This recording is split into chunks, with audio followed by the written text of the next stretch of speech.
చూపించడానికి అయితే హాస్పిటల్కి అయితే వచ్చినాం. డాక్టర్ వచ్చేసరికి అయితే గంట టైం అయితే పడుతుంది అనుకుంటా. అందులో అర్థం అయితే జ్యూస్ కన్నా ఛాయ్ అయినా తాగుదామని వచ్చింది. ఛాయ్ తాగుదాం అన్నది కానీ జ్యూస్ తాగుదామని ఇక్కడికి అయితే ఇగో మా అత్తమ్మనైతే ఎవరు ఎవరని అడుగుతున్నారు కదా. ఎవరు అత్తమ్మతోనే చెప్పిస్తా.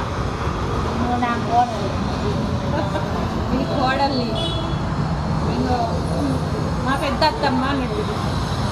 తర్వాత మా ఆయన ఇద్దరం జ్యూస్ అయితే మా అత్తమ్మది నాది సేమ్. అసలుకి ద్రాక్ష జ్యూస్ అయితే తాగుతున్నాం. మా అత్తమ్మ పైసలు అయితే పింఛన్ పైసలు ఈ పాపం ఇక తీసుకొచ్చి అన్ని ఖర్చు చేస్తుంది. ఇక మీకు ఖర్చు అంటే మా ఇంటికి వచ్చిందైతే అస్సలు ఆగదు. ఇక ఎక్కడికైనా వెళ్దామని తీసుకొస్తుంది.